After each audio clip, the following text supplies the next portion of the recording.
came back.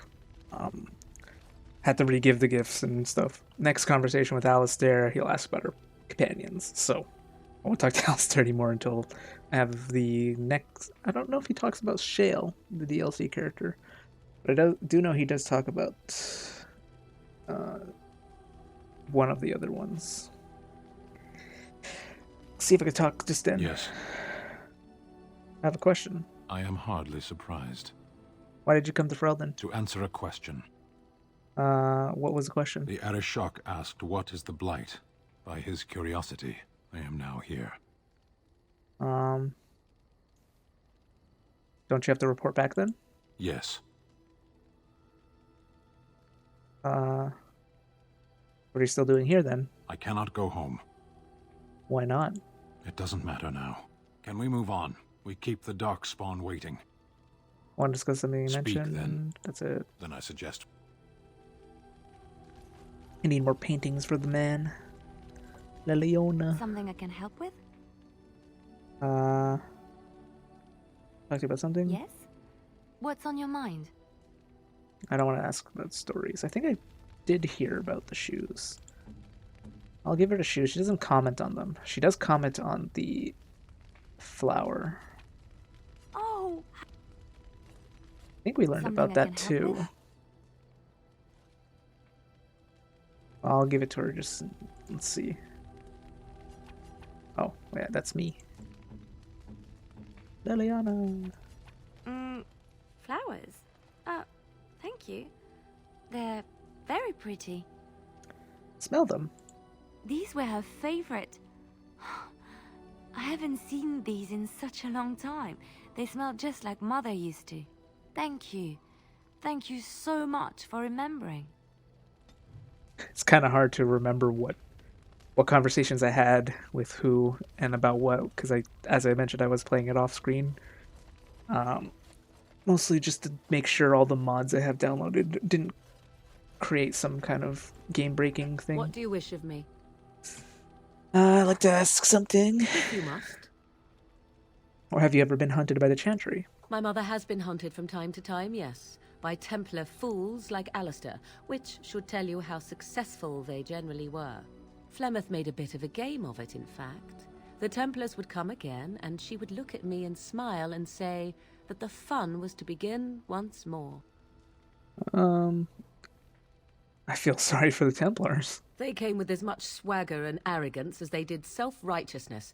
Pity them if you wish, for they held none for us. Flemeth would warn them once. 'Twas a warning they inevitably failed to heed. And then the true game began. Often Flemeth would use me as bait. A little girl to scream and run and lure the Templars deeper into the wilds and to their doom. Flemeth used you as bait? 'Twas a game, and I a young girl.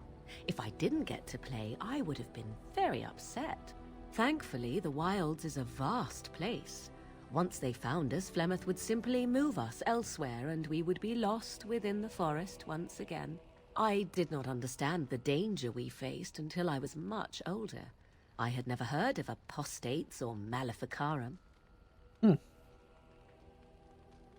What exactly is an apostate? You do not know? The Zealots use that word for any magic they do not control. The Chantry sees any mages not leashed to the Circle of Magi as apostates, and apostates could become maleficarum, evil mages that resort to blood magic and become demon-enslaved abominations. It may even be true, still, those of us who prefer freedom see no reason to submit. If I were a mage, I'd think the same. Thank you for small favors, then, at the very least. Enough of this talk. Let us return to the task at hand. Oh, I had more questions. What do you wish of me? Clearly she didn't like that. I see If you something. must. Flemeth, is there anything could be done for a possessed mage? 'Tis the child abomination you speak of from the haunted castle? If what you seek is to remove the demon from the child without harming the child, there is a way indeed. There is a connection between the child and the demon, one which can be followed to the demon's true form within the Fade. There, the demon can be battled directly. Only a mage may enter the Fade. It requires lyrium and a group of mages to cast the ritual, neither of which we have, yes? And had we those things, it would still fall on one mage alone to defeat the demon. No simple task, but there you have it. What do you wish of me? Ask you something. If you must. Is Flemeth really what she seems to be? Well, that depends, does it not? What does she seem to be? Powerful Maleficar. You mean, is she truly the Flemeth of legend and story? Tell me, how much do you know of the tale? The one that the chastened still tell of my mother, to frighten them into obedience. Heard a little bit. No doubt such a tale has mutated much over time and telling. I can relay what Flemeth once told me herself, and you can decide whether or not 'tis the truth, if you desire. Sounds interesting. As the tale is sung by the bards, there was a time when Flemeth was young and beautiful, a fair lass in a land of barbarian men, the desire of any who saw her. Yes, I heard this part. The tales say that Flemeth fell in love with Osen the bard, and fled the castle of her husband, the dreadlord Conabar, and that he swore vengeance for her infidelity. In truth, my mother claims that 'twas Osen who was her husband, and Conabar the jealous lord who looked on from afar. Lord Conabar approached interesting. young Osen and offered him wealth and power in exchange for his lovely wife, and Osen agreed. Oh. He sold his wife to another man? The life of a bard is a poor one, and love fades in the wake of hunger. 'Twas Flemeth who suggested the arrangement. All would have been well had Lord Conabar kept his end of the bargain. But he was a foul man who bargained with coin he did not possess. Osen was led off to a field and slain, left for dead. Flemeth spoke to the spirits and learned of the deed, and swore revenge. She spoke to spirits or demons? Spirits first, and 'twas they who slew Conabar. Flemeth did not turn to the demon until much later. Lord Conabar's allies chased Flemeth, you see. Chased her to the wilds, and there she hid. There she found the demon, and he made her strong. The legends all speak of the great hero Cormac, he who defeated Flemeth and her great army when she invaded the lowlands centuries later. All lies. Which she never invaded, or does he never defeated her? The truth of the matter is that there was never an invasion. As Flemeth tells it, the Chastened never raised an army under her banner, and she never fought with any warrior named Cormac. Cormac led a brutal civil war against his own people, and later claimed it was to vanquish evil that had taken root amongst the lords. Thus, he was hailed a hero. Flemeth was only attached to the legend much later. Perhaps 'twas due to the great war with the Chastened that eventually came, but Mother claims not to know how it began.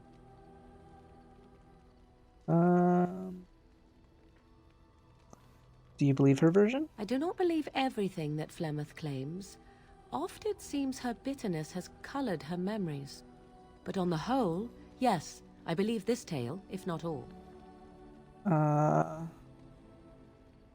How is it that Flemeth has survived for so long? The demon within her has transformed her into something else. An abomination, perhaps some would say. I know not. I only know my mother is clever, and she is part of the wilds as it is part of her. But she is no immortal. She bleeds. A blade in her heart would kill her like any other, were it lucky enough to find her. The legend tells of Flemeth having many daughters. You ask if I have sisters. I have asked of this myself. The stories tell of many witches of the wilds after all, not just the one. And these tales existed long before I did. Flemeth refuses to speak of other daughters, if they existed. So, should I believe I am her first? I doubt that too. Why would she refuse to speak of them? The Chastened tell of a falling out between Flemeth and her daughters. They say that one day she hunted them all through the wilds and ate their hearts. It may be true. I have never seen another witch or heard of one. Perhaps one day Flemeth will eat my heart as well. An interesting story, thank you. Flemeth tells it with far more embellishment than I, but you are welcome. Dare I ask of your own mother? Few are abominations of legend, 'tis true, but I find myself curious nevertheless. Mother died recently, in fact. Ah, then you Mother have my died sympathies recently, for in fact. what it is worth. Which is very little, I am certain. It matters not. Let us move on. You're not gonna ask about the book? What do you wish of me? What, this is something We're in personal? camp, so 'tis as good a time. Huh. What do you wish of me? If you must. Huh, strange. She usually, I mean, I guess it's if you're friends. She'll ask for this book. She hasn't asked for it. Guess I'm not neutral, that's why. Would you like some silver bracers? Interesting. Would you ask for it now? What do you wish of me? No. Still need to befriend her with gifts.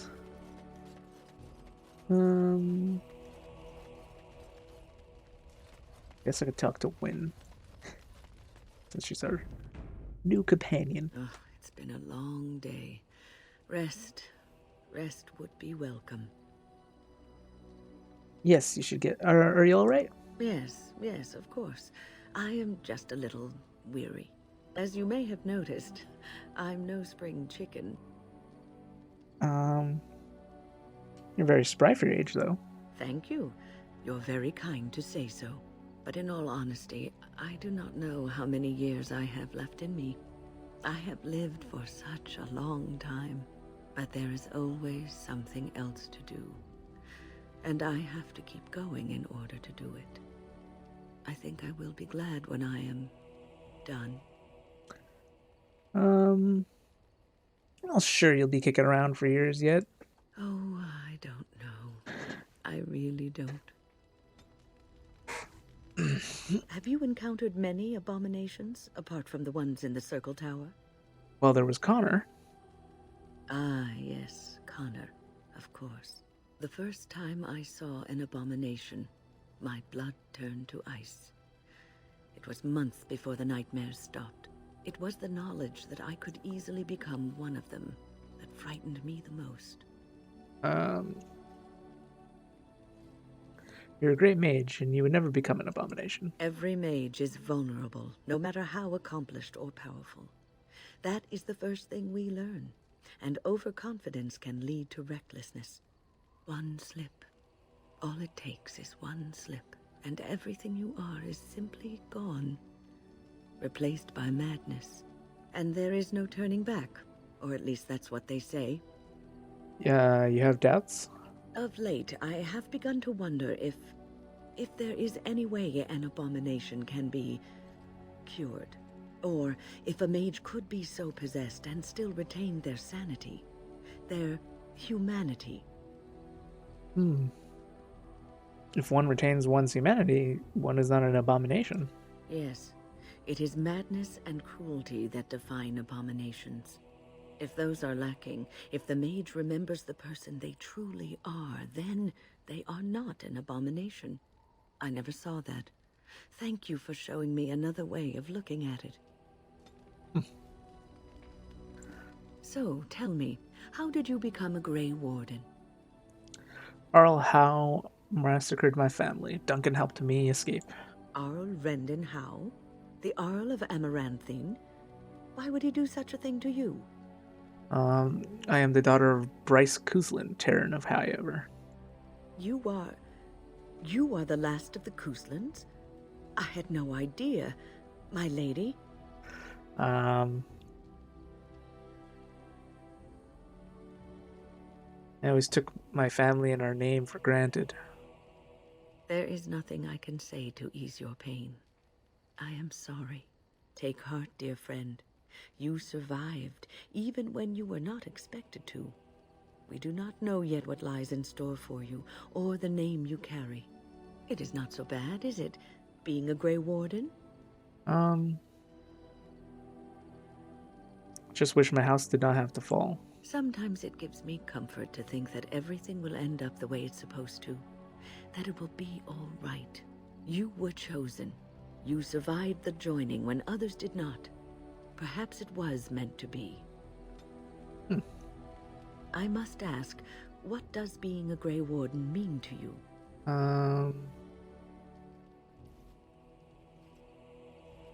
It means I've been chosen to do something important. There's that, of course. But there's more to being a Grey Warden than killing Darkspawn and saving the world from the Blight. Ultimately, being a Grey Warden is about serving others. About serving all people, whether elves or dwarves or men. You mean to say I serve as a protector? As a Grey Warden, you are a guardian of men. And you guard them because their continued existence is more important than you are. Thus, it is you who serves, not they. Oh. Does that make sense? A good king, a true king who cares for his land, uses his power to rule firmly but fairly. He serves his people first and foremost. The king who does not do this, who believes that he is entitled to his power, who abuses it and uses it for his own means, is a tyrant.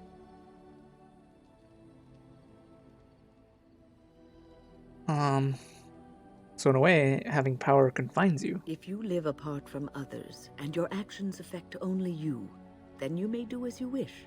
But if you have power, influence, and strength, your every action will be as a drop of water in a clear, still pond.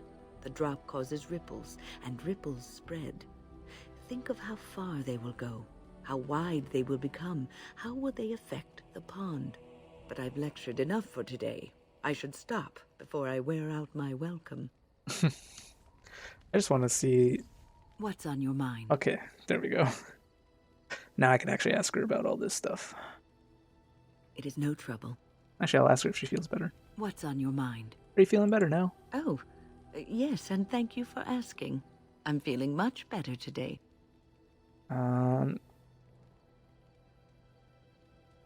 Please let me know if there's anything I could do. Well, thank you for your kindness, my dear. It certainly warms these rickety old bones. Also, Alistair didn't give me the flower scene yet, so I guess we could see that again. Because I don't think I had enough influence for him to initiate it. Yes. Indeed. Yes. Let's go save Connor, shall we? We'll do that, and then maybe we'll start tackling some of these side quests on the map. Oh, cool. I guess we're going to unlock our next companion. I bring word, sire. There are demands from the Banorn that you step down from the Regency. They are said to be gathering their forces, as are your allies. It appears it will be civil war after all, despite the Darkspawn. Pity. I also have an interesting report. There seem to be Grey Wardens who survived Ostagar. How, I don't know. But they will act against you. I have arranged for a solution, with your leave. The Antivan Crows send their regards. Oh yeah, that's how he looks. Against Grey Wardens. This is a cutscene, so that's how he looks in the base game. And the most expensive. Just get it done. Because he's not going to look like that, by the way. The mod's going to change how he looks. This is a pre-rendered cutscene, though, so it has his base game appearance. Anyways. Oh, wait. This isn't the,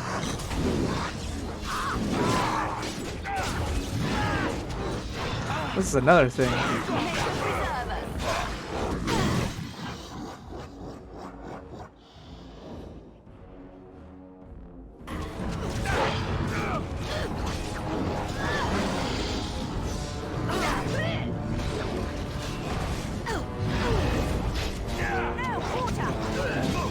Oh wow, she's dead. I wasn't paying attention. I don't know how that happened.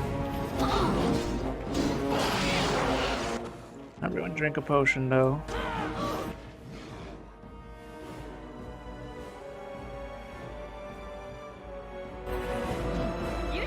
Oh, Vessel of the Spirit.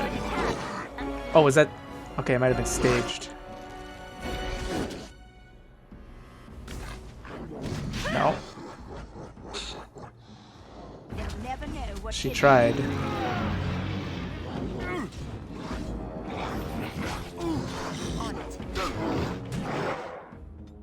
I don't have any more potions to handle. You had it coming.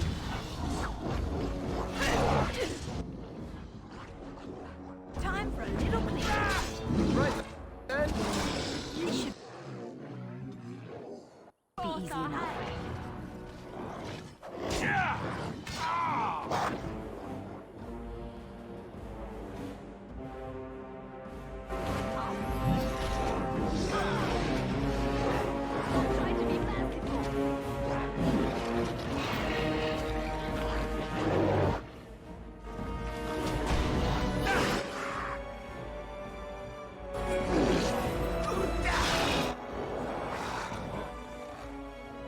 Oh. It just increases regeneration.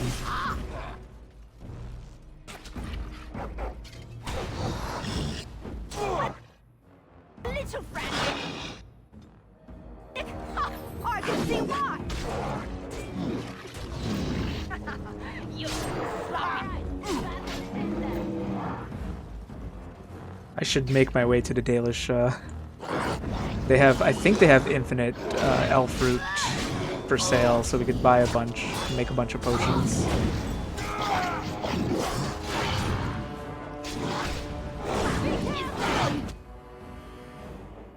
got.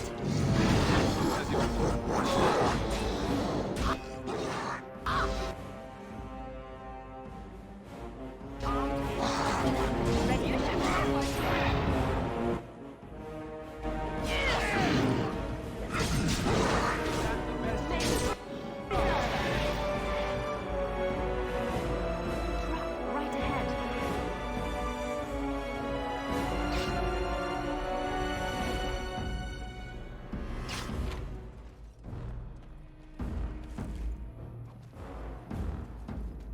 I think combat will keep happening until we go recover Wynne. There we go. Right away. Yeah, okay, I think one of them was a event falling on the ground, while the other one was her getting shot by the dark spawn.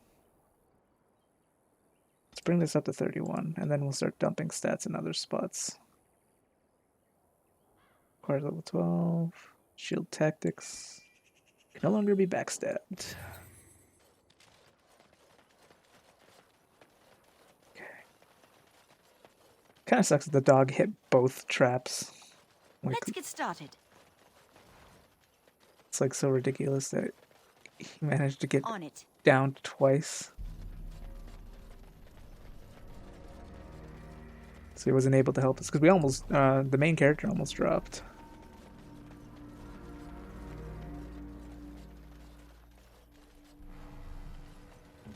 Alright, let's craft some potions. And then this requires elf fruit and improved herbalism. Oh wait, I think Wynne could do that.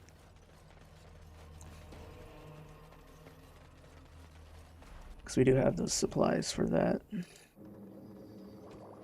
Oh, I thought she had that.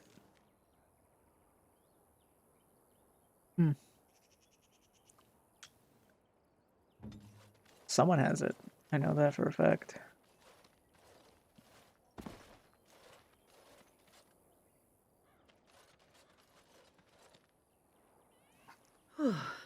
I fell.